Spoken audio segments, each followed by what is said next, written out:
Girl says, "I know you, your photo is in my dad's wallet," to Millionaire, leaving him shocked.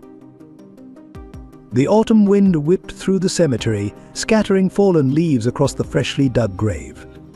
David Mitchell stood frozen behind a distant oak tree, his expensive suit offering little protection against the biting cold. Through the branches, he watched as mourners gathered around his mother's final resting place, their black attire blending into a somber sea of grief. Michael, his younger brother, stood at the forefront, one arm protectively wrapped around 8-year-old Emma. Even from this distance, David could see the exhaustion etched into Michael's face, the toll of months spent caring for their dying mother while raising a child alone. The priest's words carried on the wind, fragments of prayers and remembrances that made David's chest tighten with regret. He had been in Tokyo when the final call came, closing a multi-million-dollar deal that seemed monumentally insignificant now. By the time his plane touched down, she was already gone. A movement caught his eye. Michael had turned, perhaps sensing his presence, and their eyes met across the cemetery grounds. In that moment, time seemed to stand still. The weight of a decade's worth of missed opportunities, broken promises, and unspoken words hung heavy between them. Michael's expression hardened, a mixture of pain, anger, and something deeper, disappointment. Emma looked up at her father, then followed his gaze, her innocent eyes finding David in his hiding place. She tugged at Michael's sleeve, asking a question David couldn't hear. Michael's response was clear, though he turned away, shielding Emma from the sight of the uncle she had never met. David's phone vibrated in his pocket, another urgent message from the office. His fingers trembled as he reached for it, a practiced motion that had become his escape from reality. The message glowed on the screen: board meeting in 30 minutes.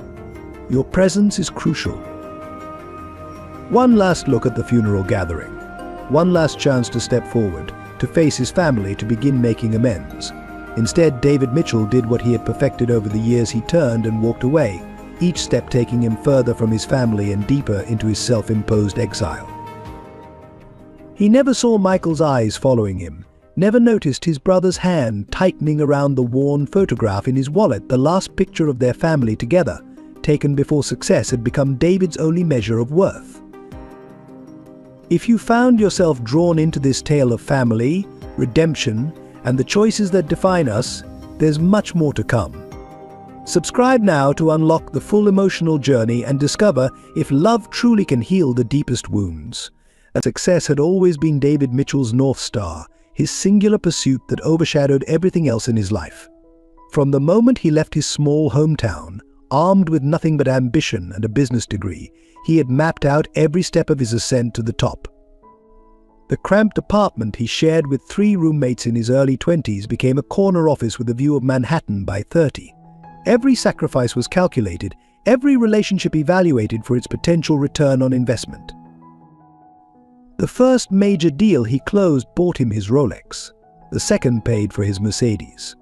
By the time he made partner, he had forgotten the sound of his mother's voice on their weekly calls that gradually became monthly, then quarterly, until they stopped altogether.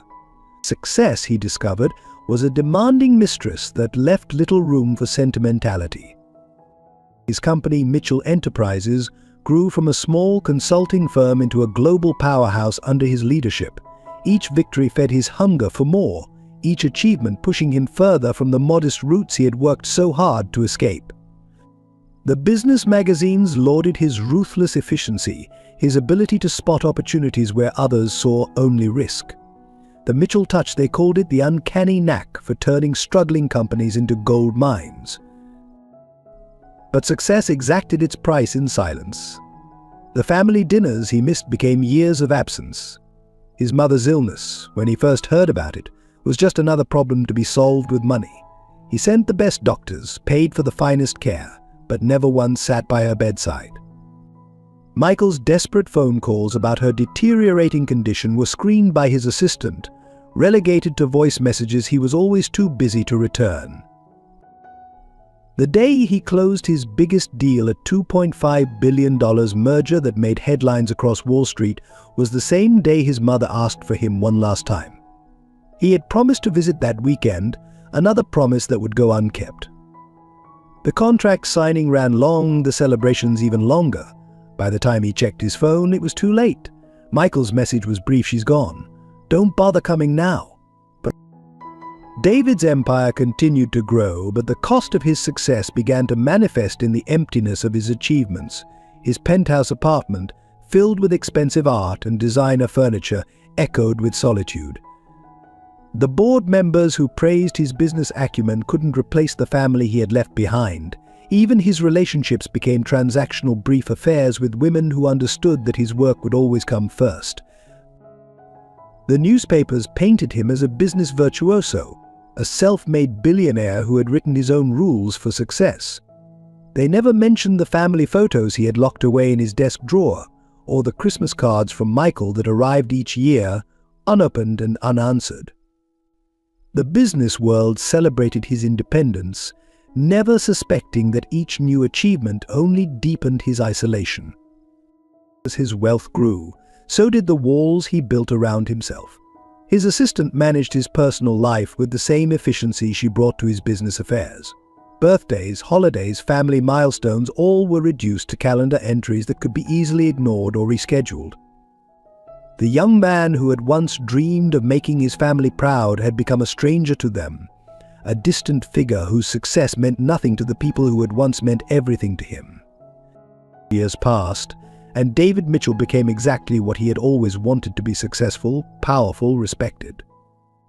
But in the quiet moments between deals, in the late hours when his office overlooked a sleeping city, he sometimes found himself staring at his reflection in the window, wondering if the price of success had been too high. These moments of doubt were quickly buried under new projects, new acquisitions, new distractions that kept him from confronting the void his ambition had created. While David chased billions in Manhattan, Michael Mitchell's world revolved around a small house in the suburbs and a little girl who had lost too much too soon. Every morning began the same way: waking at dawn to pack Emma's lunch, checking her homework, and braiding her hair just the way Sarah had done before the accident. The little girl's eyes, so much like her mother's, held a wisdom beyond her years, the kind that comes from understanding loss too early. Life as a single father wasn't what Michael had planned. Sarah's death in a car accident 3 years ago had left him drowning in grief, while trying to keep their daughter afloat.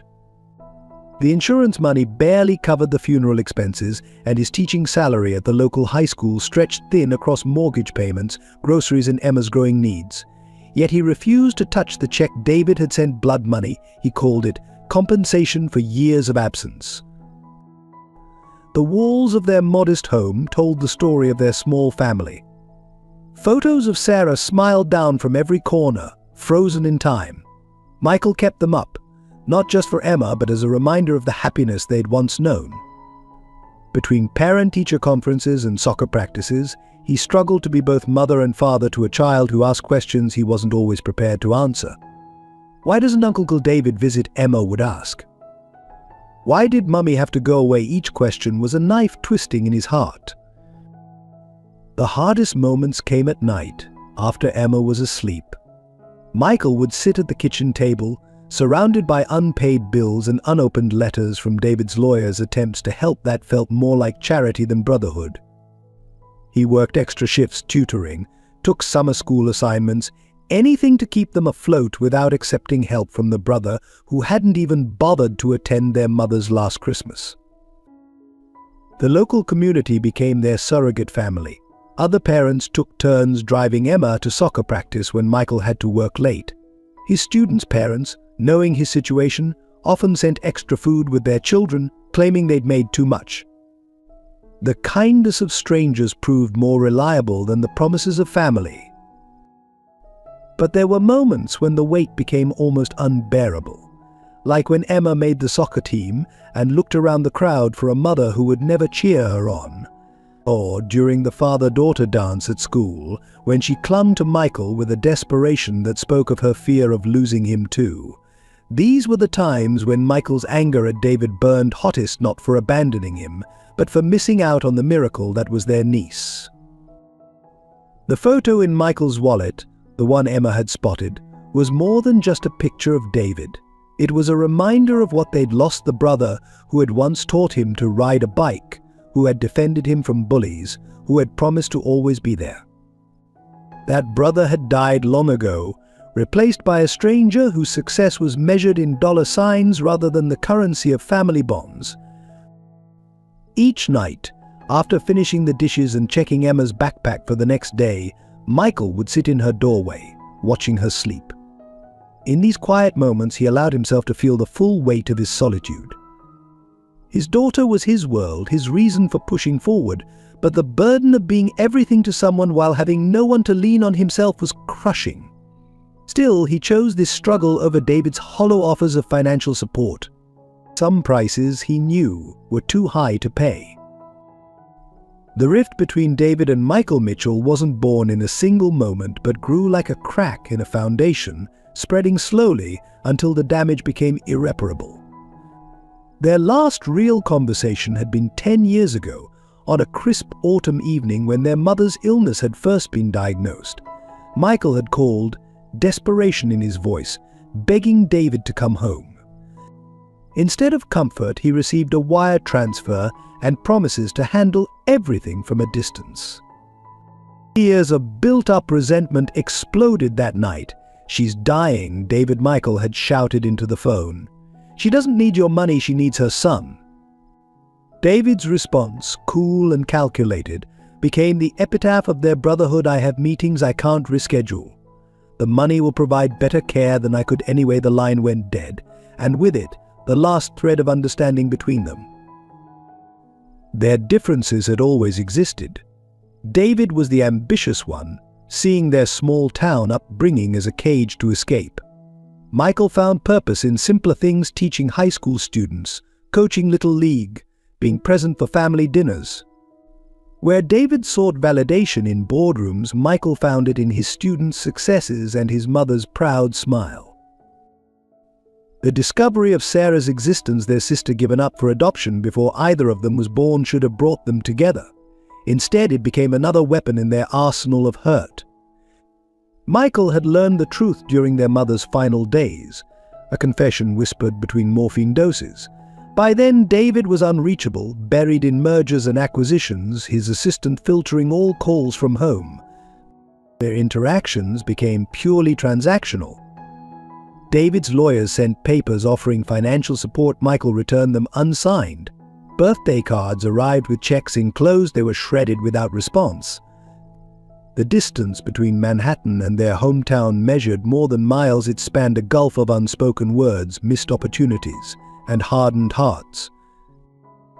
Even Emma's birth hadn't bridged the divide. David sent an expensive baby gift through his assistant. Michael donated it to charity. When Sarah died in the accident 3 years later, David's condolence letter came on company letterhead, accompanied by another check. Michael's response was a single photo of Emma, returned to sender with the words, "She deserves more than your money," scrawled across the back. The brothers became strangers who shared DNA but nothing else. David's success made headlines. Michael's struggles remained private. They existed in parallel universes, one filled with board meetings and billion-dollar deals, the other with homework help and soccer games. Their mother's death should have been a wake-up call, a chance for reconciliation. Instead, it became the final nail in the coffin of their relationship, with David watching the funeral from afar rather than standing beside his brother in shared grief. Only the photograph in Michael's wallet remained as evidence of their former closeness, a reminder of two boys who had once been inseparable, who had promised to always be there for each other. It was this photo that Emma would discover, setting in motion events that would force both brothers to confront the true cost of their estrangement. The morning that changed everything began like any other in the Mitchell household. 8-year-old Emma sat at the kitchen table, her legs swinging beneath her chair as she watched her father rush around gathering his teaching materials. Michael was running late for his first class, his tie askew and his hair still uncombed. In his haste, his wallet fell from his back pocket, spilling its contents across the worn linoleum floor. "I'll help," Daddy Emma chirped, sliding from her chair and dropping to her knees to gather the scattered cards and receipts. That's when she saw it a photograph, worn at the edges and creased down the middle, partially hidden beneath a grocery receipt. The image captured two young men, arms around each other's shoulders, their smiles wide and genuine. One was clearly her father, younger but unmistakable. The other man she had never seen before, yet something about him felt familiar. Emma held the photo up to the morning light streaming through the kitchen window. "Daddy," she called out, curiosity filling her voice. "Who's this with you in the picture?" Michael froze, his hand halfway to his coffee cup. For a moment he said nothing, and Emma watched a series of emotions flash across his face: pain, anger, something that looked like longing. "That's no one, sweetheart," he finally said, reaching for the photo. But Emma, with the innocence of childhood, held onto it, studying the stranger's face more closely. "He looks like you, Daddy. Is he family?"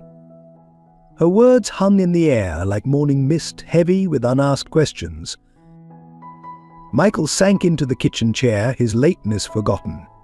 He stared at the photo in Emma's small hands, remembering the day it was taken David's college graduation, before success had carved a canyon between them. "That's your Uncle David," he said softly, the name feeling foreign on his tongue after so many years of silence. Emma's eyes widened. "I have an uncle?" she asked, her voice filled with wonder and confusion. "Why haven't I ever met him?" The question pierced Michael's heart like a blade. How could he explain to an 8-year-old the complexities of adult relationships, the way pride and ambition could tear families apart? "He lives far away," Michael began, but Emma's attention was already back on the photo. "He looks important," she observed, tracing the outline of David's face with her finger. "Like those businessmen on TV."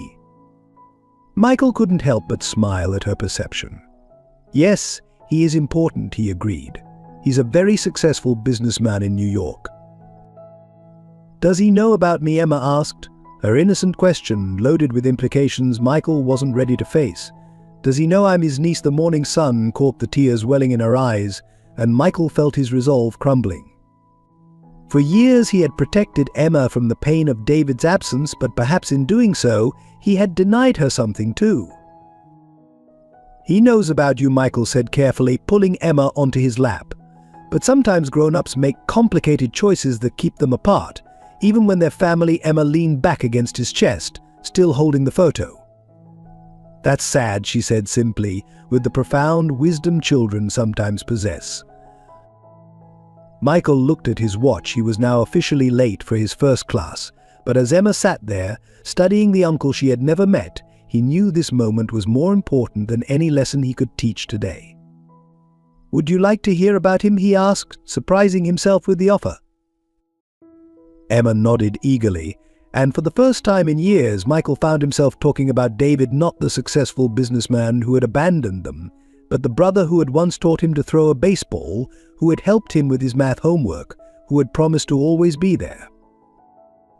As he spoke, Michael realized the photo had survived countless wallet cleanings, numerous attempts to discard it, because some part of him had never stopped hoping for reconciliation. Now, watching Emma's fascination with this newfound family connection, he wondered if perhaps his daughter's innocent discovery might be the first step toward healing wounds he had long considered permanent. The reunion happened on a crisp autumn morning in Central Park, where David Mitchell took his daily run to escape the suffocating pressure of his penthouse and corporate responsibilities. He was focused on his breathing, his expensive running shoes pounding against the pavement, when a small voice cut through his concentration like a knife through silk. "I know you," the voice said, clear and confident. "Your photo is in my dad's wallet." David stopped mid-stride, his heart hammering not from exertion but from the sight before him. A little girl with familiar eyes stood on the path, her backpack clutched tightly to her chest. Emma. It had to be Emma. He had seen enough photos sent by his lawyers to recognize his niece, though the reality of her presence hit him with unexpected force. "Emma," he managed, his voice barely a whisper. Before she could respond, another voice, deeper, harder, filled with a decade of hurt cut through the morning air. "Emma, what did I tell you about running ahead?" Michael appeared around the corner, his face dropping as he spotted his brother. Time seemed to freeze as the Mitchell brothers faced each other for the first time since their mother's funeral. Michael's face hardened into a mask of protective anger. "Emma, come here," he commanded, but Emma stood her ground, looking between the two men with curiosity. "Daddy, it's Uncle David from the picture. I found him." Her innocent excitement cut through the tension like sunlight through storm clouds. David took a step forward, his usual corporate confidence nowhere to be found. "Michael," he began, but words failed him. "How do you apologize for 10 years of absence in a chance encounter in the park?" Michael's laugh was bitter, cutting. "Save it, David. Your lawyers have said enough over the years." But Emma, oblivious to the undercurrents of adult pain, had other ideas.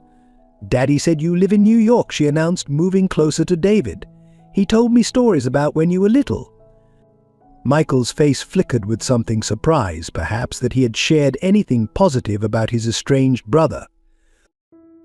"Emma," Michael warned again, but his daughter continued, "Did you really teach Daddy how to ride a bike?" He said you never let him fall. The simple question, laden with childhood memories, hit both brothers like a physical blow.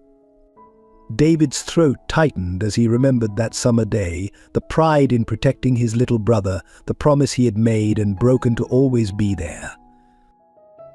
"Yes," David said softly, his eyes meeting Michael's. "I did for a moment." Something shifted in Michael's expression, a crack in the armor of anger he had built over the years. Emma beamed, stepping closer to David. "Will you teach me too? Daddy tries, but he says he's not very good at it." The request hung in the air between them, heavy with possibility. David looked at Michael, seeking permission, forgiveness, understanding everything that had been lost between them. Michael's jaw clenched, but Emma's hopeful expression wore down his defenses. "Emma, we need to go," Michael said finally, but his voice had lost its edge. "You're going to be late for school." Emma's face fell, but then brightened with an idea. "Can Uncle David come to my soccer game on Saturday? Please, Daddy." The question forced both brothers to confront the possibility of reconciliation. David, who had moved mountains in business deals, found himself holding his breath, waiting for his brother's answer. Michael looked at his daughter, then at his brother, seeing both the man who had abandoned them and the boy who had once been his protector. "That's up to your uncle," Michael said finally, his words carrying the weight of a potential olive branch. "He's a very busy man." The last words held a trace of their old hurt, but also an opening, small, fragile, but real. David, for the first time in years, chose family over business. "I'll be there," he said firmly, meeting Michael's gaze. "What time?" Emma squealed with delight, while Michael's expression remained guarded but no longer hostile. As they parted ways, David watched his brother and niece disappear into the morning crowd, knowing that this chance encounter had shifted something fundamental in their fractured relationship. Saturday arrived with the weight of expectation hanging heavy in the autumn air. David arrived at the soccer field 30 minutes early, dressed in casual clothes that felt foreign against his skin after years of tailored suits. He sat in his luxury car, watching families arrive with their folding chairs and coolers, feeling like an outsider in this world of normal weekend routines. Emma spotted him first, her face lighting up as she ran across the field in her bright yellow soccer uniform. "Uncle David, you came," she called out, waving enthusiastically. Michael followed more slowly, his expression a complex mixture of resignation and wariness. He carried 2 lawn chairs, pointedly not bringing a third for his brother.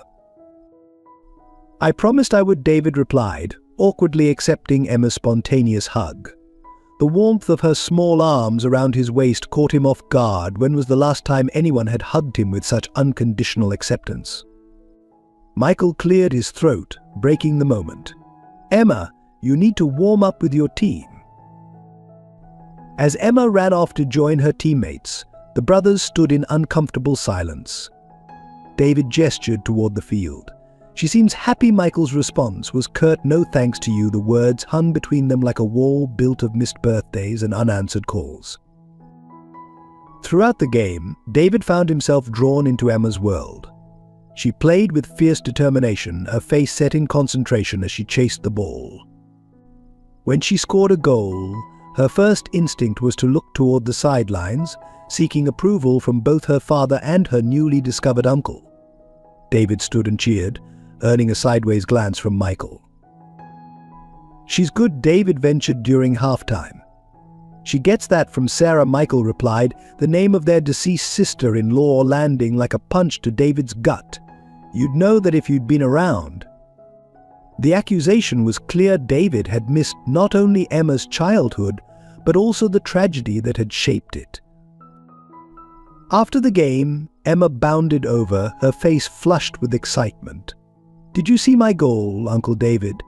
Dad says I'm getting better." Her enthusiasm was infectious, making it impossible for either brother to maintain their Cold War in her presence. "I did see it," David smiled. "You were amazing out there." "Can Uncle David come for ice cream with us?" Daddy Emma asked, looking between the two men with hopeful eyes. It's tradition after games. Michael hesitated, his protective instincts warring with his daughter's obvious happiness. "Emma, I'm sure your uncle has important business to attend to." David surprised them both by pulling out his phone and deliberately turning it off. "Actually, I'm free all afternoon." The gesture wasn't lost on Michael. He had seen David prioritize business calls over their mother's final days. This small act of choosing family over work sent a ripple through the carefully maintained distance between them. At the ice cream parlor, Emma dominated the conversation, filling the awkward silences with stories about school, soccer, and her friends. David listened intently, painfully aware of how much he had missed. When she mentioned her mother, both men tensed, but Emma continued naturally, as if Sarah's memory was a comfort rather than a source of pain. As they prepared to leave, Emma surprised them again. "Next Saturday is our last game of the season," she announced. "Will you come again?" Uncle David, the question hung in the air, heavy with implications. David looked at Michael, seeking permission without words. Michael's response was measured, guarded. "That's not up to me, Emma. Your uncle is a busy man," but something had shifted in his tone. The bitterness had softened, replaced by cautious consideration. David recognized the olive branch for what it was. "I'll be there," he promised, meeting Michael's eyes. "Every game, if you'll let me." The words carried the weight of a larger commitment, not just to soccer games, but to being present, to rebuilding what had been lost. As David watched them drive away in Michael's modest sedan, he felt something he hadn't experienced in years: a sense of belonging. His phone remained off in his pocket, the endless stream of emails and messages forgotten. For the first time in a decade, he had chosen family over fortune, and the world hadn't ended. The revelation came on a quiet Sunday evening at Michael's house, after Emma had gone to bed. David had been coming to dinner regularly for a month, slowly rebuilding bridges he had once burned. They sat on the back porch, the silence between them more comfortable than it had been in years, when Michael finally spoke the words that would shatter David's understanding of their family. "There's something you need to know about Sarah," Michael said, his voice barely above a whisper. He pulled out a worn envelope from his jacket pocket, yellowed with age and creased from frequent handling. About Emma's mother, David tensed, sensing the weight of what was to come. "What about her?" David asked, watching as Michael's hands trembled slightly while opening the envelope. Inside was a letter, the handwriting immediately recognizable as their mother's. "Mom wrote this before she died," Michael continued. "She made me promise to tell you when the time was right. I've been carrying it for years, waiting for the moment when you might be ready to hear it." Michael handed the letter to David, who took it with uncharacteristic hesitation. His eyes scanned the first lines, and his world tilted on its axis. "My dearest sons, there is a truth I should have shared long ago. Before either of you were born, I had a daughter. Her name was Sarah, and I gave her up for adoption. David's hands shook as he read further. The story unfolded in their mother's elegant script: a teenage pregnancy, a forced adoption, years of silent grief. Sarah, the woman who had married Michael, the mother of Emma, wasn't just his sister-in-law. She was their sister. "This can't be," David whispered, but the truth resonated with an undeniable clarity. "All those years, when Sarah came into our lives, you knew." Michael nodded slowly, his face a mask of old pain. "Mom told me when she got sick.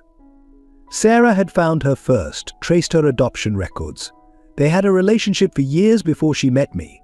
When we fell in love, Mom was terrified of telling us the truth." The implications hit David like physical blows. Emma wasn't just his niece by marriage, she was his blood, his family, in a deeper way than he had ever imagined. The child he had ignored for years carried his family's legacy, their mother's blood, their sister's spirit. "Why didn't you tell me sooner?" David demanded, his voice cracking.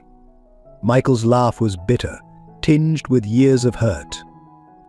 "When should I have told you, David? During one of your rushed business calls? Through your lawyers? You weren't here. You weren't here when Mom was dying, when Sarah was killed, when Emma needed her uncle, her real uncle." The truth of Michael's words struck deeper than any business negotiation ever had. David remembered the funeral he had watched from afar, not just the funeral of a sister-in-law, but of a sister-in-law, but of a sister he had never known he had. A sister who had died never knowing her brother had become a stranger to his own family. Emma, David breathed, the name carrying new weight. "Does she know?" Michael shook his head. "How could I explain it to her? She's lost so much already. Her mother, her grandmother. I couldn't burden her with this too. Not yet." David stood abruptly, pacing the small porch as decades of memories realigned themselves with this new reality. Sarah's familiar smile, so like their mother's. The way she had tried to reach out to him before her death, messages he had ignored, assuming they were just Michael's attempts to reconnect. "The accident," David said suddenly, turning to Michael. "The day Sarah died, she was coming to see me. Wasn't she?" Michael's silence was answer enough. David sank back into his chair, the weight of guilt threatening to crush him. His sister had died trying to bridge the gap he had created, carrying a truth that might have changed everything. The days following Sarah's revelation became a blur of sleepless nights and haunted memories for David. Every interaction with Emma now carried new weight, each smile and gesture taking on deeper meaning as he recognized fragments of their shared bloodline. He began noticing things he'd overlooked before: the way she tilted her head when concentrating, just like their mother had done, or how her laugh echoed Sarah's in old family videos he'd finally forced himself to watch. One afternoon, as Emma practiced soccer in David's expansive backyard, he sat with Michael on the patio, watching their niece, their sister's daughter, chase after the ball with familiar determination. "She has Mom's spirit," David said quietly, the words catching in his throat. Michael nodded, his eyes never leaving Emma. "And Sarah's stubbornness. Sometimes it's like seeing them both at once." "I've been going through old photos," David admitted, pulling out a worn album he'd retrieved from his office safe. "Things I should have looked at years ago." He opened to a page showing their mother at Emma's age, the resemblance striking enough to take their breath away. The same eyes, the same determined set of the jaw, 3 generations of Mitchell women captured across time.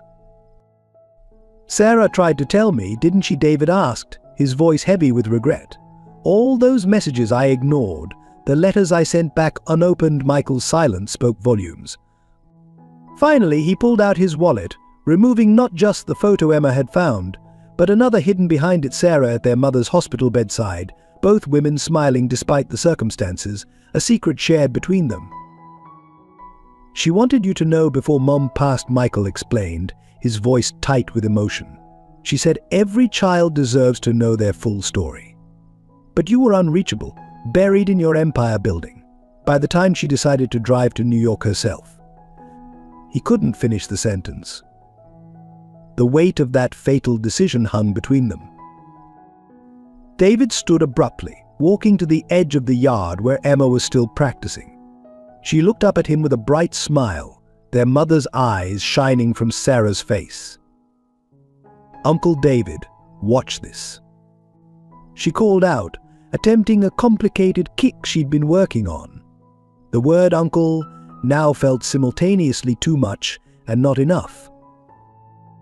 "How do we tell her?" David asked when he returned to his seat, his voice barely a whisper. "How do we explain that her mother was our sister? That she's not just my niece by marriage, but by blood?" Michael shook his head slowly, years of protecting Emma evident in his posture. "We don't. Not yet. She's lost enough without having to question everything she thought she knew about her family." But as they watched Emma play, her innocence untouched by the weight of their family's secrets, David felt the crushing responsibility of truth. "She'll find out eventually," he said. "And when she does, she'll want to know why we kept it from her." Michael's response was immediate, protective. "Then we make sure she knows she was loved. By all of us.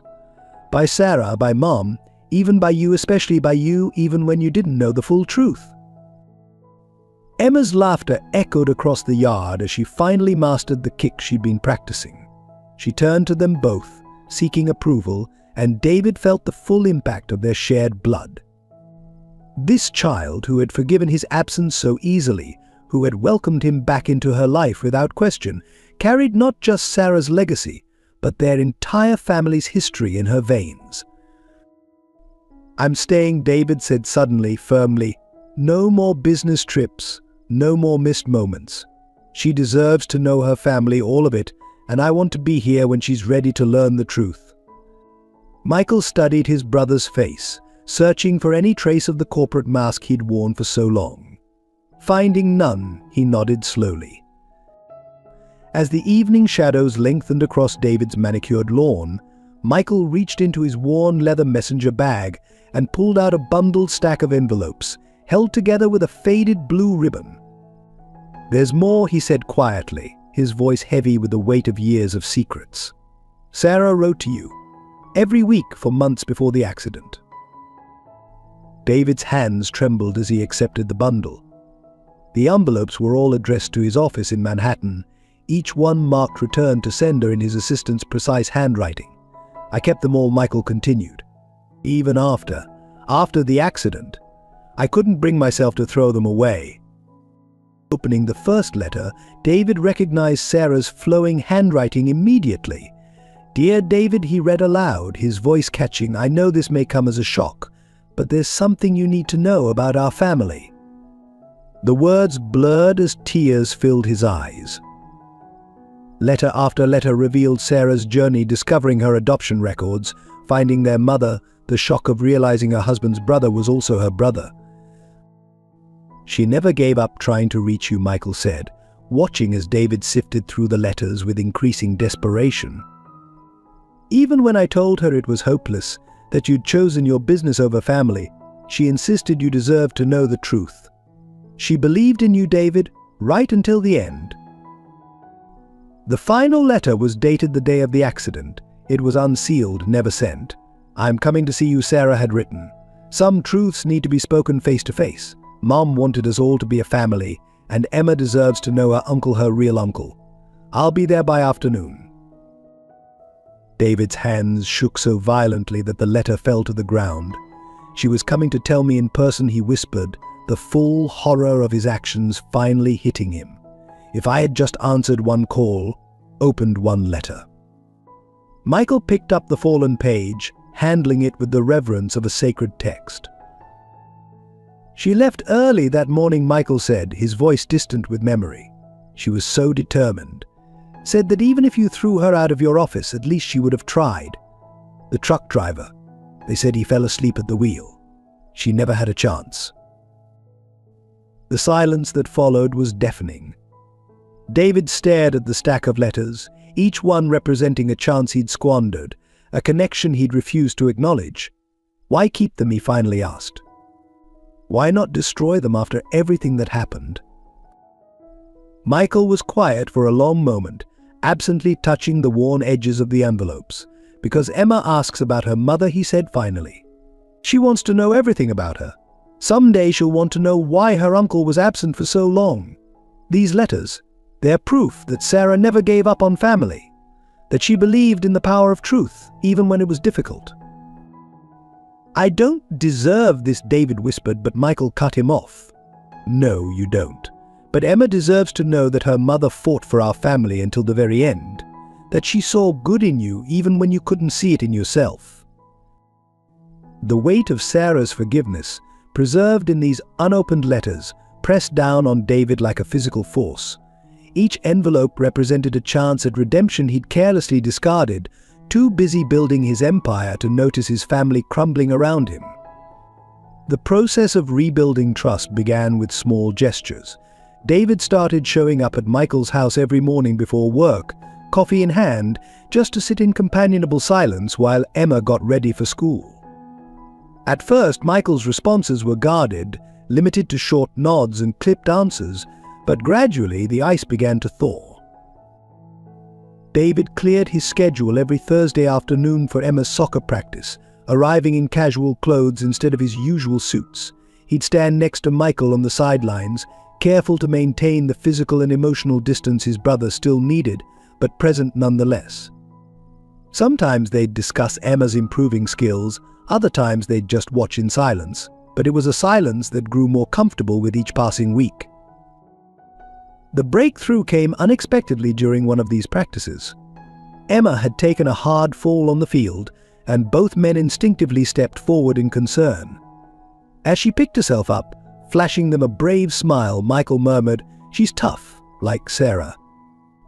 Instead of the usual tension that accompanied mentions of their sister, David felt something shift between them. "Tell me about her," David said quietly, his eyes still on Emma. "About Sarah, about their life together. I want to know everything I missed."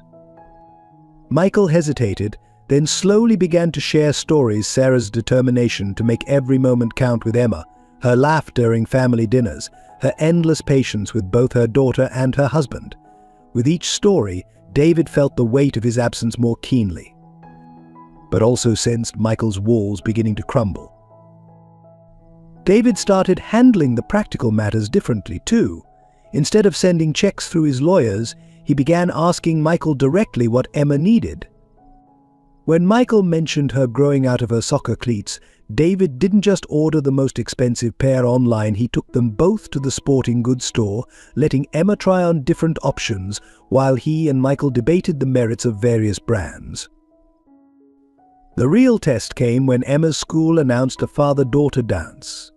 Michael mentioned it casually during one of their morning coffee sessions, and David immediately offered to handle any arrangements. "You don't have to," Michael started, but David cut him off. "I want to. Not with money, but with time. Let me help you do this right for her." Together, they transformed Michael's backyard into a practice dance floor. David hired a professional instructor who came 3 times a week to teach Michael proper dance steps. Emma would watch from the porch, giggling as her father stumbled through waltz moves, while David documented everything on his phone, not for social media or business contacts, but for their private family collection. One evening, after Emma had gone to bed, Michael found David still sitting on the porch, scrolling through the dance practice videos. "You're different," Michael observed, settling into the chair beside him. "The David I knew wouldn't have spent his evenings teaching his brother to dance." "The David you knew was a fool," David replied softly. He thought success meant something different than this. He gestured to the modest house, the well-worn furniture on the porch, the soccer ball lying in the yard. "I'm trying to learn what really matters." The night of the dance, David arrived early to help Emma get ready while Michael finished up at work. As he carefully braided her hair the way Sarah used to do, a skill he'd secretly practiced for weeks, Emma looked at him through the mirror. "Uncle David," she said thoughtfully, "are you going to stay this time?" The question caught him off guard, and he met Michael's eyes in the doorway, not having heard him return.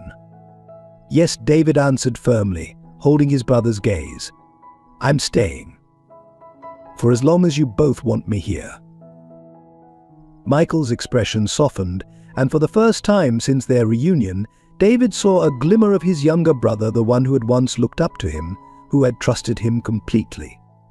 "Good," Michael said simply, but the word carried the weight of forgiveness beginning to take root. Building a relationship with Emma proved to be both the easiest and most challenging aspect of David's return to family life. The girl's natural openness and capacity for forgiveness made it simple to spend time together, but the weight of their true connection, the blood tie he couldn't yet reveal, added complexity to every interaction. Their bond began to form over Saturday morning soccer practices, where David would arrive early to help Emma warm up. He learned to read her moods, the way she bit her lip when frustrated, how she bounced on her toes when excited, gestures so reminiscent of Sarah that they sometimes took his breath away. Each similarity to their sister was both a gift and a reminder of what he'd lost. The first real test came during a school presentation about family trees. Emma had proudly announced that she wanted to include her Uncle David, but struggled to explain their connection to her classmates. "Why haven't we seen him before?" they asked. "Where was he all this time?" Their innocent questions left Emma confused and hurt, seeking answers David wasn't ready to give. That evening, finding Emma quiet and withdrawn, David took her for ice cream, their growing tradition for difficult days. As they sat in the small parlor, Emma finally voiced her confusion. "Why didn't you want to know us before?" she asked, her small voice trembling. "Did you not like me?" David felt his heart shatter. Setting aside his sundae, he knelt before her chair. "Emma, listen to me," he said firmly. "There was never, ever a moment when I didn't like you. I made terrible mistakes, grown-up mistakes that had nothing to do with you. But I promise you, I'm here now, and I'm not going anywhere." Their relationship deepened through small moments. David learned to help with homework, discovering that Emma had inherited not just Sarah's looks, but their mother's gift for storytelling. He attended school plays, sitting beside Michael in uncomfortable auditorium chairs, both men beaming with pride as Emma delivered her lines perfectly. But there were challenging moments too, like when Emma found an old photo album and asked about her grandmother's funeral, why wasn't Uncle David in any of the pictures? Or when she innocently mentioned how much he looked like her mother, causing both men to exchange panicked glances. Each near revelation was a reminder of the complicated truth they harbored. The hardest moment came during a thunderstorm when Emma called David in tears. She'd had a nightmare about losing her father the way she'd lost her mother, and Michael was working late at school. David broke every speed limit getting to her, finding her curled up on the couch, clutching a photo of Sarah. "I don't want to forget her," Emma whispered as David held her. Sometimes I can't remember what her voice sounded like. David pulled out his phone, showing her a video he'd finally recovered from old files. Sarah at a family barbecue, laughing as she tried to teach Michael to dance. Emma watched transfixed, her small hand gripping David's tightly. Their weekend routines became sacred. Sunday mornings were for pancakes, David insisting on cooking despite his limited culinary skills, Emma giggling at his failed attempts to flip them. They developed their own language of inside jokes and shared looks, building the kind of bond that made others assume they'd been close forever instead of just a few months. But underneath every shared laugh, every proud moment at a soccer game, every quiet evening helping with homework, David carried the weight of their secret. Sometimes he'd catch Michael watching them together, seeing the same thoughts reflected in his brother's eyes, how much Emma was like Sarah, how their family's truth remained hidden beneath layers of protection and love. The turning point in their relationship came unexpectedly during a school art project. Emma had to create a portrait of someone who inspired her. She chose David, but not for his business success or wealth. Because she explained to her class, he showed me that it's never too late to come home. Just as David was finding his footing in his reconstructed family life, Lindsay Parker walked into his office on a rain-soaked Tuesday morning, carrying news that would shake his world's foundation once again. She looked different from the ambitious young lawyer he'd dated a decade ago, softer around the edges, but with the same determined set to her jaw that had first caught his attention. "We need to talk, David," she said, declining his assistant's offer of coffee. About something I should have told you years ago. There was a weight to her words that made David's chest tighten, a premonition of another life-altering revelation. He dismissed his assistant with a wave, noticing how Lindsay's hands trembled as she pulled out a photograph from her purse. The image showed a young boy around Emma's age with David's eyes and Lindsay's smile. "His name is Ethan," she said quietly.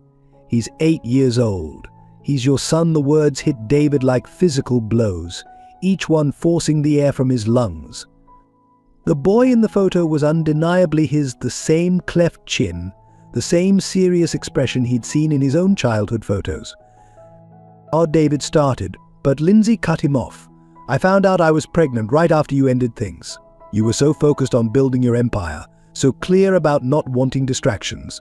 I convinced myself I was protecting both of you by staying away." Her voice carried years of justification, of doubt, of choices made and questioned. David stared at the photo, his mind racing. Another child, another family connection he'd missed, another person he'd failed without even knowing they existed. Why now, he managed to ask, his voice hoarse. "After all these years, why tell me now?" Lindsay's expression softened with something like sympathy. "Because Ethan's asking questions. Because I've seen the news about your company's charitable work with children's organizations. Because—" She hesitated. "Because he deserves to know his father, and you deserve to know your son." The irony wasn't lost on David. Just as he was learning to be an uncle, learning to rebuild trust with Michael and Emma, life presented him with an even greater challenge. "Does he know about me?" he asked, unable to take his eyes off the photograph. Lindsay nodded slowly. "He knows you're his father, that you didn't know about him. He's a remarkable boy, David, understanding beyond his years." As Lindsay shared stories about Ethan, his love for soccer, another cosmic irony, his talent for mathematics, his quiet determination, David felt the weight of missed moments crushing him anew. First birthdays, first steps, first days of school, all lost to time and circumstances. "I want to meet him," David said firmly, surprising himself with the immediacy of his decision. "If he's willing, if you're willing. I want to be part of his life." Lindsay's relief was visible, as if she'd been carrying this burden alone for too long. "He wants to meet you too. But David," she added cautiously, "he's not the only one who needs to know about this." Michael and Emma. The thought of adding another layer of complexity to their carefully rebuilding relationship made David's head spin. How would he explain this to them? How would Emma react to having a cousin her own age? How would Michael handle another example of David's past affecting their present? "This won't be easy," Lindsay said, reading his expression. "Blending families never is. But Ethan's worth it. He's been watching videos of you online, reading about your company. He's proud even without knowing you. Imagine how much more there could be." As Lindsay stood to leave, she placed another photo on his desk, a more recent one of Ethan at a school science fair, holding a first-place ribbon. "He has your drive," she said softly. "And your heart, though you might not believe that about yourself anymore." David sat alone in his office long after Lindsay left, the photographs of Ethan before him, his phone buzzing with messages he couldn't bring himself to answer. Just when he thought he'd found his way back to family, life had shown him how much more there was to discover, to repair, to build. The day everything changed began with a simple bruise. Emma had fallen during soccer practice, a normal occurrence, but the purple mark on her knee didn't fade.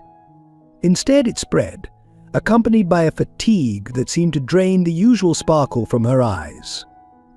Michael noticed first, his paternal instincts triggering alarm bells that David initially tried to dismiss as overprotection. "She's just tired from school," David suggested one evening, watching Emma doze on the couch before dinner had even been served. But when she developed a fever that wouldn't break, both men knew something was wrong. The local clinic referred them to a specialist, and suddenly their world of soccer games and homework helped transformed into one of blood tests and worried whispers. The diagnosis came on a grey Tuesday morning. Dr. Sarah Bennett, the irony of her first name not lost on either brother, sat them down in her office, her expression carefully neutral as she delivered the news. The tests show that Emma has severe aplastic anemia, she explained, using terms that seemed to blur together in David's panic. Her bone marrow isn't producing enough new blood cells. Michael gripped the arms of his chair so tightly his knuckles turned white. "What does that mean?" he asked, his voice barely a whisper. "What do we do?" The doctor's response was measured, professional, but the gravity in her tone was unmistakable. "Emma needs a bone marrow transplant. The closer the genetic match, the better her chances." David felt the world tilt on its axis. Their secret, Sarah's true relationship to them, Emma's blood connection to him, suddenly carried life or death implications. He watched as Dr. Bennett explained the testing process, how they would screen family members first, knowing that the truth would have to come out now, one way or another. Emma sat in the children's ward, surrounded by bright murals and gentle nurses, unaware of the storm brewing around her. She was pale, too pale, but still managed to smile when David and Michael entered her room. "The doctor says I'm special," she announced, holding up a bright purple bandage from her latest blood drawer. "She says I need new bone marrow, like getting new parts for a car." David caught Michael's eye over Emma's head, seeing his own fear reflected there. They had been tested first, of course, along with any potential donors in their immediate family. But now, watching Emma's brave attempt at normalcy, David realized they needed to cast a wider net. The truth about Sarah, about their family's complex genetics, could no longer remain hidden. That night, after Emma had finally fallen asleep in her hospital bed, David and Michael stood at the window of her room, watching the city lights flicker below. "We have to tell her," David said quietly. "About Sarah, about everything. Her doctors need to know our full family history." Michael nodded slowly, his face etched with exhaustion and worry. "I know. But how do we explain something so complicated when she's already dealing with so much?" The following days became a blur of medical consultations and potential donor screenings. David threw his considerable resources into the search, his business empire momentarily forgotten as he focused solely on saving his niece. He watched as Emma grew weaker, her soccer uniform hanging untouched in her closet, her school books gathering dust on her bedside table. The breaking point came when Emma asked about her mother's family. Could they help, she wondered aloud, innocent of the weight her question carried. "Maybe I have cousins somewhere who could be a match." David and Michael exchanged glances, knowing the moment had arrived. The truth could no longer wait. The revelation about Ethan couldn't have come at a more critical time. As David sat in his office late one night, reviewing Emma's medical files for the 100th time, the connection suddenly hit him with stunning clarity. Ethan wasn't just his son, he was Emma's cousin, sharing the same complex genetic heritage through David's bloodline. With trembling hands, he dialed Lindsay's number, not caring that it was well past midnight. "Lindsay," he said when she answered, his voice urgent, "I need to tell you something about Emma." He explained the situation rapidly, years of corporate presentations helping him maintain clarity despite his racing heart. Lindsay listened in silence, the weight of his words settling between them. "You're saying Emma is your niece," she said finally. "Not just by marriage, but by blood. And you think Ethan might be a match?" The hope in her voice matched the desperate prayer in David's heart. "We need to test him," he replied. "If you're willing." "If he's willing? I know it's a lot to ask." Lindsay's response was immediate. "Of course. But David, this means telling Ethan everything. About you, about why you weren't there. He'll have questions." David closed his eyes, feeling the weight of all his past decisions pressing down on him. "I know. I'll tell him everything. No more secrets." The next morning, David faced perhaps his hardest challenge, yet explaining to Michael why their best hope might lie with a nephew he didn't know existed. The conversation in Michael's kitchen was tense, the coffee between them growing cold as David revealed this final secret from his past. "A son," Michael repeated, his voice hollow. "You have a son Emma's age, and you're just telling me this now?" David watched his brother's hands clench into fists, then slowly relax. "Does Emma know about any of this?" David shook his head. "No one knew. I just found out myself." "But Michael, he might be her best chance." The silence that followed was deafening, broken only by the distant beeping of Emma's monitors from her room. Finally, Michael spoke, his voice thick with emotion. "All these years I thought I knew all your secrets, thought I understood the depth of what you'd walked away from. But this..." He gestured helplessly. "How do we even begin to explain this to Emma?" The answer came sooner than expected. That afternoon, Ethan and Lindsay arrived at the hospital for preliminary testing. David watched through the window as his son, this serious-faced boy who had his eyes and Lindsay's gentle smile, sat patiently while the nurses drew blood. Ethan hadn't asked many questions yet, accepting the simplified explanation that a cousin needed help, but David knew the harder conversations were coming. Emma was awake when Ethan first peeked into her room, curious about the cousin he'd never known. Despite her weakness, her face lit up at the sight of someone her own age. "You look like Uncle David," she observed, making both adults in the room freeze. Ethan glanced at his father, then back at Emma. "He's my dad," he said simply, with the straightforward honesty of children. The silence that followed was broken by Emma's soft, "Oh." She looked between David and Ethan, her tired mind processing this new information.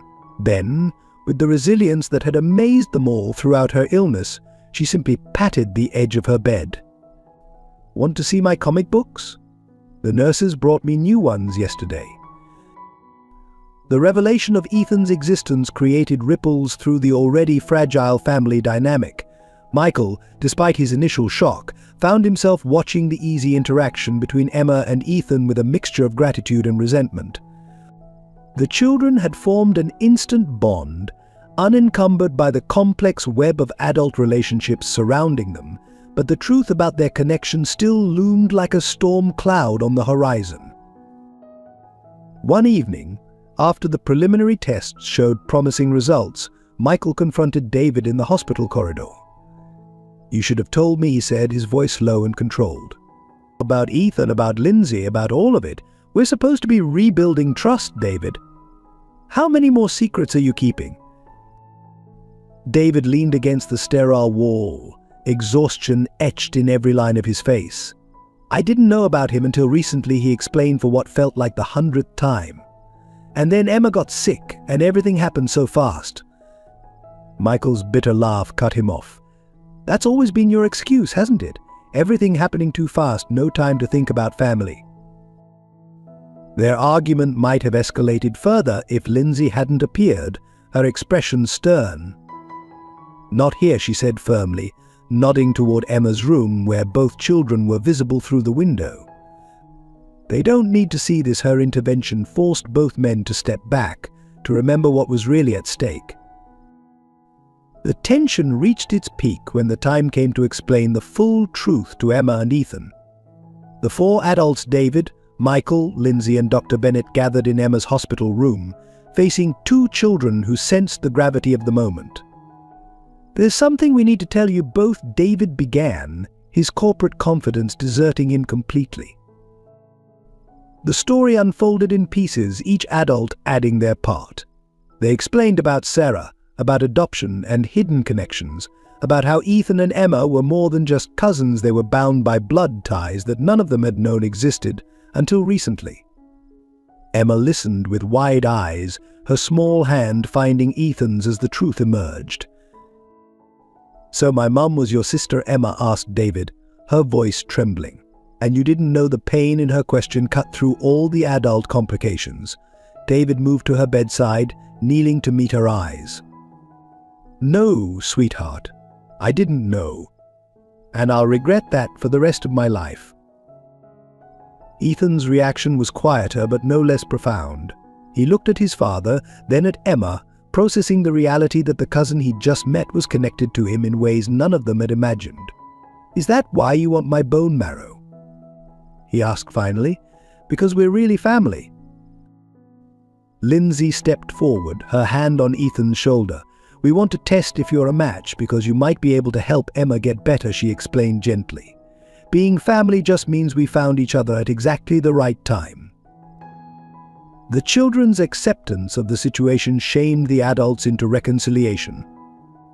Watching Emma and Ethan laugh over shared comics, exchange stories about school, and face medical tests together with mutual support forced David, Michael, and Lindsay to set aside their complicated history and focus on what mattered most. "They're showing us how it's done," Michael observed one evening, watching the children through the window. "No grudges, no past baggage, just family." David nodded, feeling the weight of years of mistakes pressing down on him. "We could learn from them," he agreed softly. The healing began in small moments, Lindsay bringing coffee for everyone during long hospital waits, Michael helping Ethan with homework while David sat with Emma, all of them coming together around Emma's bed for movie nights on the hospital's small TV. Slowly, the adults learned to navigate their new reality, their shared concern for the children bridging gaps that had seemed insurmountable. While David focused on his family crisis, serpents were stirring in his corporate Eden.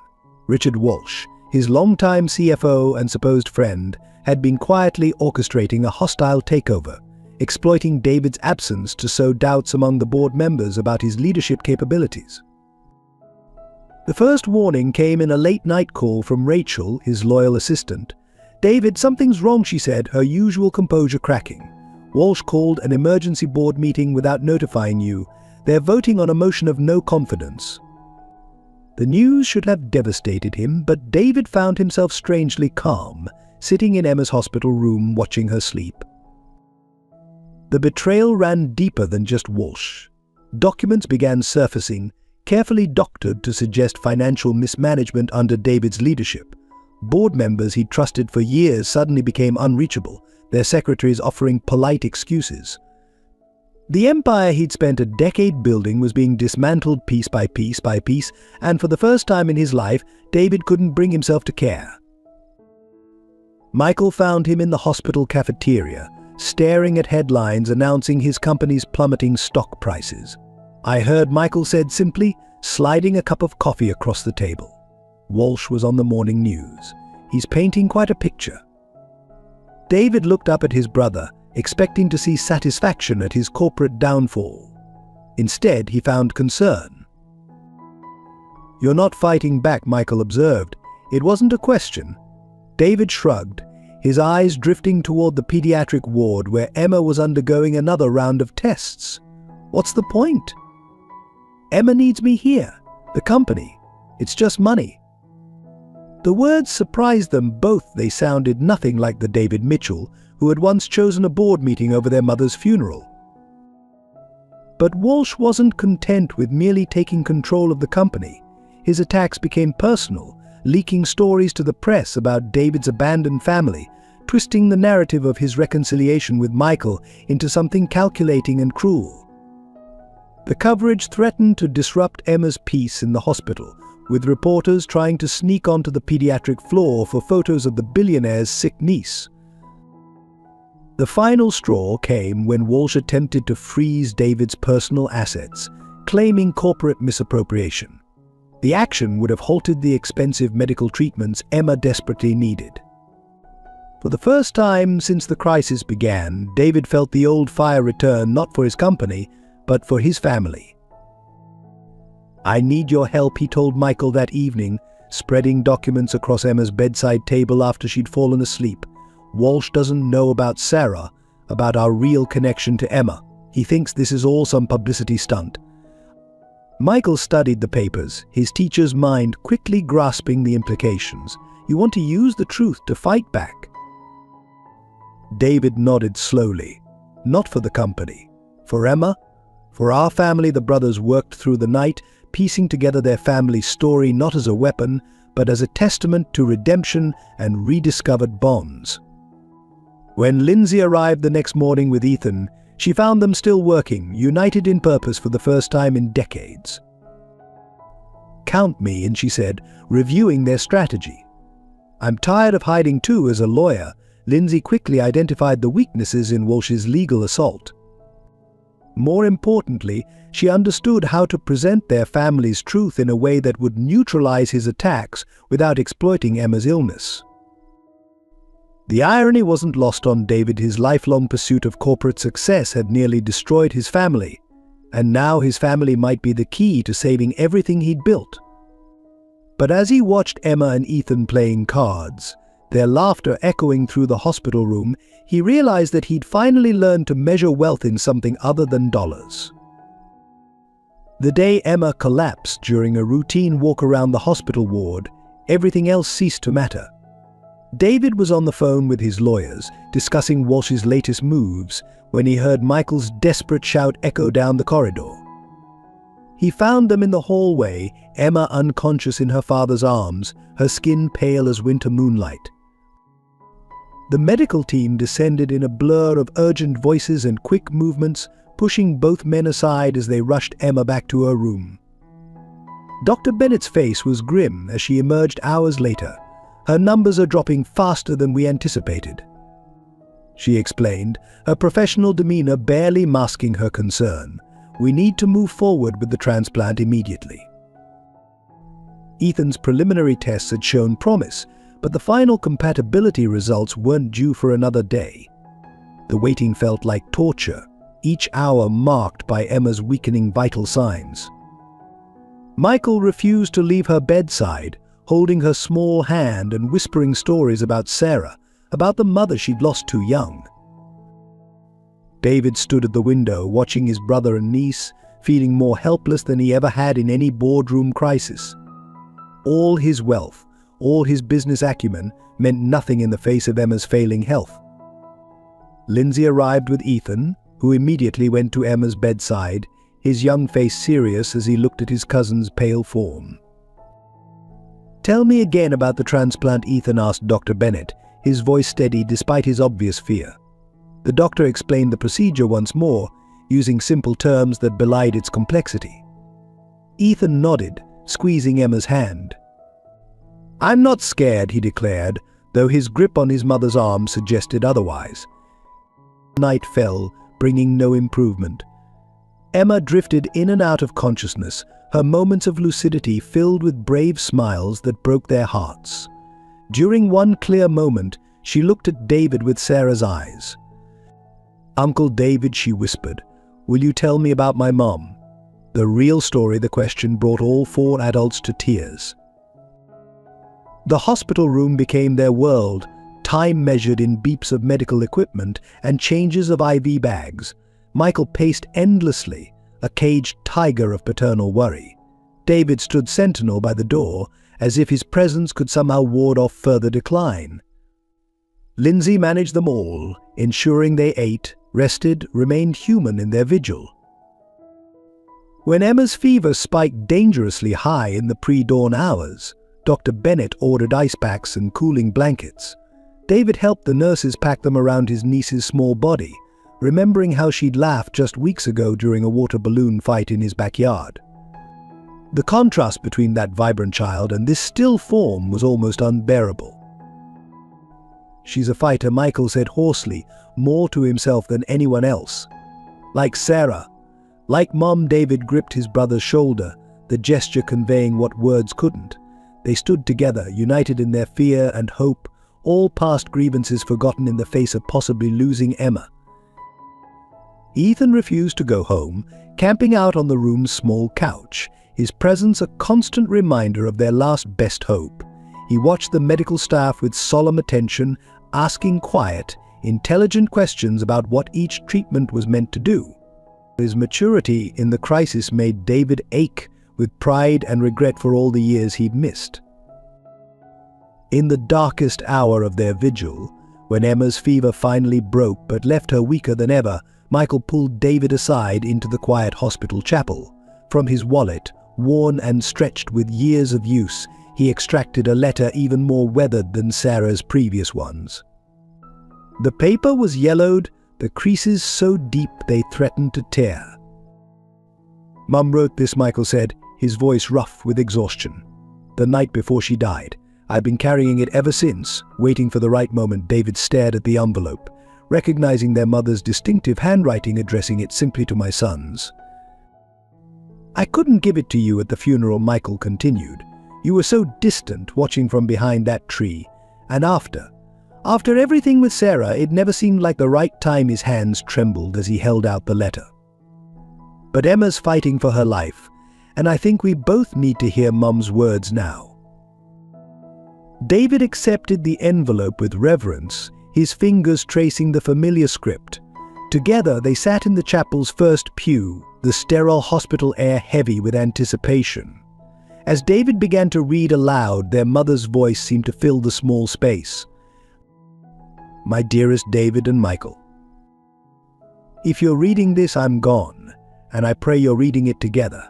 There's so much I should have told you both, about Sarah, about our family's past, about the choices that shaped all our lives. But my greatest regret is watching you drift apart, knowing I helped cause it with my secrets." David's voice cracked, but he continued reading. "David, my ambitious son, I've watched you build walls around your heart, turning success into a shield against love. And Michael, my tender boy, I've seen you shoulder burdens alone, too proud to ask for help. You're both so much like your father, stubborn, loving, afraid of showing weakness." The letter went on, revealing their mother's deepest hopes and fears. She wrote about Sarah, about watching her daughter from afar before fate brought her back into their lives. She described her joy at seeing Michael and Sarah fall in love, and her agony at keeping the truth hidden. "But my final wish," the letter concluded, "is for you to find your way back to each other. Family isn't just blood, it's choice, it's forgiveness, it's love that survives secrets and silence. David, learn to open your heart. Michael, learn to forgive. And both of you, please remember that I loved you completely, even when I couldn't tell you everything." Silence fell in the chapel as David folded the letter with trembling hands. Both men sat there, shoulders touching, their mother's last words echoing in their minds.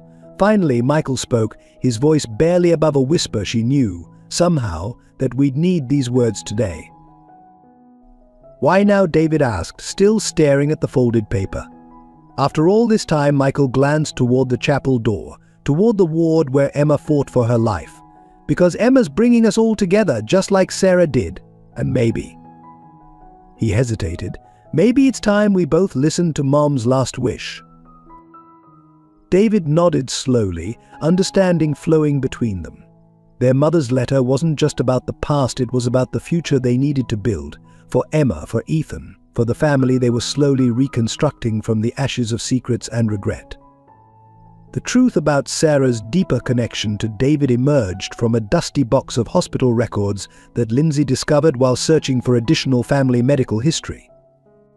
Among the yellowed papers was a newspaper clipping from 20 years ago, featuring a story about a car accident on the outskirts of their hometown. The article mentioned a young woman who had pulled an unconscious teenager from a burning vehicle. "David," Lindsay called softly, her voice trembling as she read the article. "The woman who saved you." It was Sarah. David took the paper with shaking hands, memories of that night flooding back. He'd been 17, driving home from a late-night study session when a deer darted across the road. The crash had left him trapped, unconscious, until a mysterious guardian angel had appeared. The article included a photo of the scene, and there she was, Sarah, younger but unmistakable, refusing to give her name to reporters before disappearing into the night. She had known, even then, who he was. Their mother must have shared photos, stories. Sarah had saved her unknown brother's life and never revealed herself. More evidence surfaced as they dug deeper. A series of letters Sarah had written to their mother mentioned watching David from afar, seeing him graduate high school, following his early business success through news articles. She had kept track of her brothers while maintaining her distance, respecting the complicated circumstances of her adoption. "She was always there," Michael said quietly, examining a photograph they found of David's college graduation. In the background, barely visible, stood Sarah. She wanted to know her brothers, but she was afraid of disrupting our lives. The revelation hit David like a physical blow. All those years he'd been building his empire, his sister had been silently watching, protecting, loving from a distance. Among Sarah's belongings, they found a journal. The final entry, dated the day of her fatal accident, revealed her ultimate intention: I'm going to tell David everything today. Life is too short for secrets, and Emma deserves to know her full family. Mom was right, some truths are worth any risk. The journal fell from David's hands, landing on the hospital floor with a soft thud. Sarah had died trying to reach him, trying to bridge the gap between them. The same determination he now saw in Emma's fight for life had driven Sarah to make that final attempt at connection. Lindsay found him later in Emma's room, watching his niece sleep while holding Sarah's journal. She saved my life, he said quietly, and I never knew. I never got to thank her. Lindsay placed a gentle hand on his shoulder, understanding the weight of this revelation. Maybe you can thank her now, she suggested, by saving Emma's life. By being the brother she always knew you could be. The truth about Sarah's role in David's past added another layer of complexity to their already intricate family story. But it also provided a kind of closure, an understanding of how deeply their lives had been intertwined even when they didn't realize it. Sarah had been their guardian angel, watching over both brothers in her own way. Lindsay's own revelation came late one night in Emma's hospital room, after both children had fallen asleep. The weight of watching Ethan prepare for his role as Emma's donor had finally broken down her carefully constructed walls. She pulled David aside, her composure cracking for the first time since their reunion. I need to tell you the real reason I kept Ethan from you, she began, her voice barely above a whisper.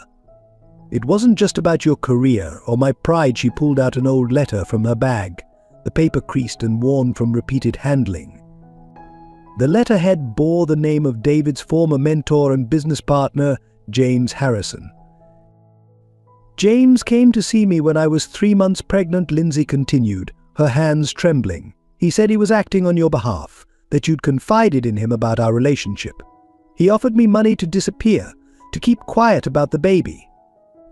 David felt the blood drain from his face as she spoke. He said you'd authorized him to handle the situation. The truth hit David like a physical blow. James Harrison, the man who had guided his early career, who had helped him build his empire, had acted without his knowledge, believing he was protecting his protégé's interests. Lindsay, I never knew. David breathed. I never told him about us, about any of it. I know that now, Lindsay replied softly. But at the time it made sense. You were so focused on your career, so determined to succeed. The idea that you'd want to avoid a scandal, a child. She trailed off, years of hurt evident in her voice. I was young and scared, and it seemed to confirm every fear I had about telling you.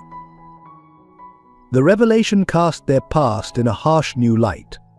While David had been climbing the corporate ladder, believing Lindsay had simply moved on, she had been protecting their son from what she thought was his father's rejection. The cruel irony was that James Harrison had died 2 years ago, taking the truth of his manipulation to the grave.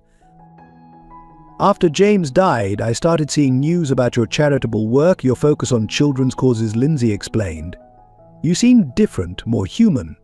When Ethan started asking about you, I decided it was time to know the truth for myself. She managed a weak smile. I never expected to find you here, like this, helping save your niece. David sat heavily in one of the hospital chairs, the weight of this new knowledge pressing down on him. All these years, he murmured, all this lost time with Ethan, because James thought he was protecting me. Lindsay reached out, hesitantly touching his arm. We can't change the past, David, but we're here now, all of us, when Emma needs us most. Maybe that's not a coincidence. The truth of her words settled over them as they watched their son sleeping peacefully beside his cousin's hospital bed. The machinations of the past had kept them apart, but fate or perhaps something more deliberate had brought them together when it mattered most. Michael's own confession came the night before Ethan's scheduled donation procedure. Standing in the hospital chapel where they had read their mother's letter, he finally unburdened himself of the secret he'd carried since Sarah's death. "I knew she was going to see you that day," he admitted, his voice rough with emotion. "I could have stopped her. Should have stopped her. The roads were icy, the weather was terrible, but she was so determined." He ran his hands through his hair, a gesture of helpless regret. "I let her go because I was angry at you, angry enough to let her take that risk." David stood silent, absorbing the weight of his brother's confession. The guilt that had haunted Michael for years was visible in every line of his face. "She called me from the road," Michael continued, his voice breaking. "Asked me to tell you something if anything happened. I never delivered the message." From his wallet, Michael withdrew a final note, written in Sarah's hurried hand on the back of a gas station receipt. She wrote it at her last stop, just an hour before the accident. The paper trembled in his hands as he passed it to David. The message was simple but devastating. "Tell David I forgive him. Tell him to come home." "I couldn't give it to you," Michael whispered. "Not at the funeral, not after. I wanted you to carry the guilt I felt. I wanted you to hurt like I was hurting." The confession hummed between them in the chapel's quiet air. "But watching Emma now, seeing her fight so hard, seeing how much she loves you despite everything, I can't carry this anymore." David read the note again, Sarah's last words blurring through his tears. "You were protecting her memory," he said finally, "like you've protected Emma. I understand that better now." He looked at his brother, seeing not the anger of recent years, but the shared grief of two men who had lost too much. "Emma has your heart," David continued softly. "Your capacity for forgiveness. Sarah's too. I see it every time she looks at me, every time she welcomes Ethan without question. She's teaching us both how to heal." Michael nodded, tears tracking down his face. The brothers stood in silence, the weight of their shared history settling between them like a bridge instead of a barrier. Through the chapel window they could see into Emma's room, where she slept peacefully, Ethan in the chair beside her, both children unaware of the adult burdens being lifted in their name. "Tomorrow," Michael said finally, "Ethan's going to help save my daughter's life. Our niece. Sarah would have loved that, her son saving her daughter. Maybe this is her way of bringing us all back together." David placed a hand on his brother's shoulder, feeling years of tension dissolve under his touch. "We can't change what happened," David replied, echoing Lindsay's earlier wisdom. "But we can honor Sarah's last wish. We can come home, all of us, to the family she always wanted us to be." The chapel's quiet seemed to embrace their reconciliation, as if Sarah herself were witnessing this long overdue healing. The morning of the transplant dawned crisp and clear, as if nature itself had paused to witness the moment. Ethan sat on his hospital bed, looking small in his medical gown but determined beyond his years. Emma had been prepped in another room, her tiny body already weakened by the preparatory treatments. "Are you scared?" David asked his son softly, sitting beside him. Ethan shook his head, though his tight grip on his father's hand suggested otherwise. "Emma needs this," he said simply. "She's my cousin, my real cousin, and family helps family." The words, so innocent yet profound, brought tears to everyone's eyes. Lindsay and Michael waited with Emma, each holding one of her hands as the medical team made their final preparations. David moved between both rooms, a living bridge between the two children who had brought their fractured family back together. Dr. Bennett oversaw everything personally, her calm presence reassuring them all. The procedure itself was surprisingly peaceful. Ethan remained brave throughout, chatting with the nurses about his favorite video games as they collected his bone marrow. In her room, Emma drifted in and out of sleep, her usual sparkle dimmed but not extinguished. The family maintained their vigil, hours stretching into a blur of coffee cups and whispered prayers. When it was done, when Ethan's precious cells had been transferred to Emma, an unexpected peace settled over them all.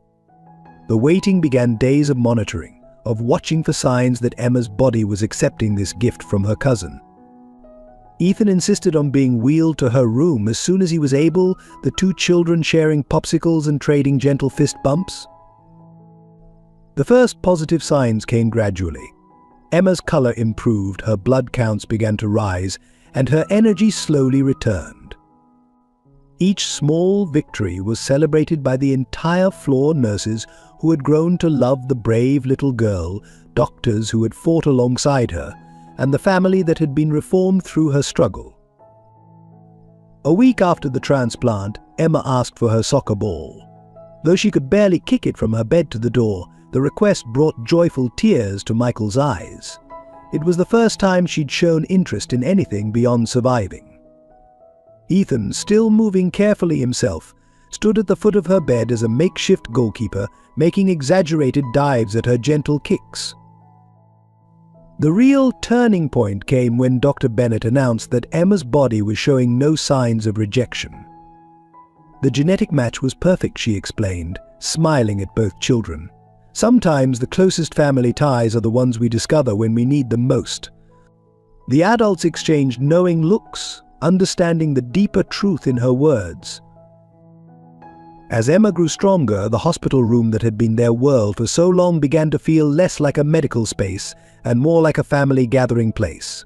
The walls were covered with drawings from both children, cards from well-wishers and photos that told the story of their evolving family. Even the nurses commented on how unusual it was to see so much joy in an oncology ward.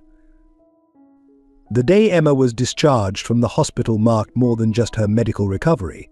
The entire family gathered in her room, David, Michael, Lindsay and Ethan watching as she packed her beloved get-well cards and drawings with careful attention. The atmosphere was different now, lighter somehow, as if the shared ordeal had washed away years of hurt and misunderstanding. "I want to have a family dinner," Emma announced, looking around at the adults with Sarah's determined expression. A real one, with everyone together.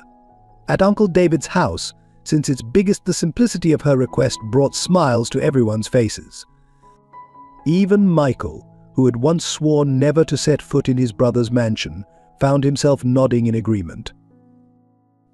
The dinner itself became a turning point in their collective healing.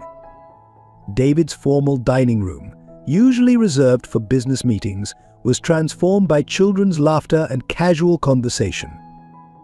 Emma and Ethan sat together, their bond now cemented by more than just shared blood, while the adults watched in amazement at how easily they had created their own little tribe. During dessert, Michael raised his glass in an impromptu toast. "To family," he said, his voice thick with emotion. "To second chances, and to the children who showed us how to forgive." David caught his brother's eye across the table, seeing in it all the unspoken understanding they had finally achieved.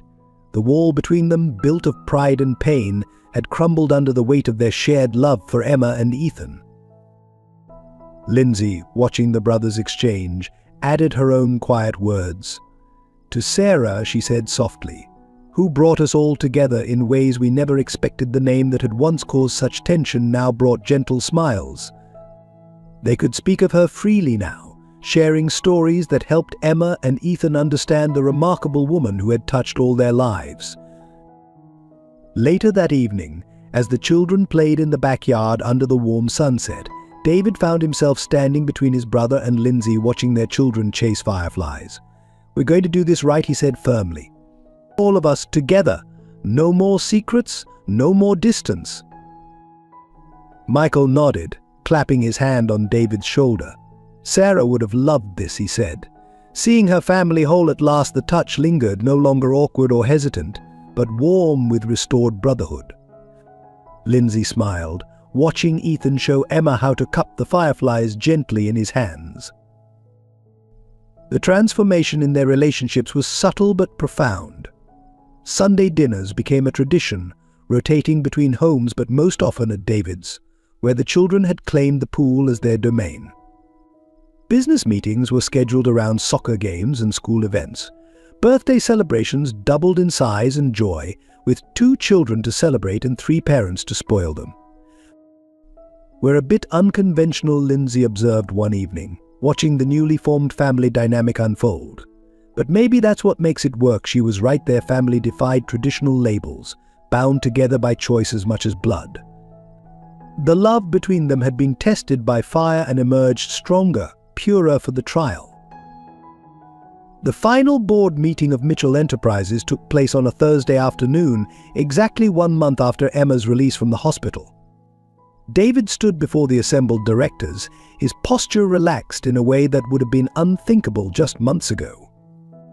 Walsh sat at the far end, his face tight with barely concealed triumph as he prepared to watch his former mentor's downfall. "Gentlemen," David began, "I've called this meeting to announce my decision regarding the company's future." He paused, glancing at the family photo now prominently displayed on his desk. Emma and Ethan at the pool, Michael and Lindsay laughing in the background.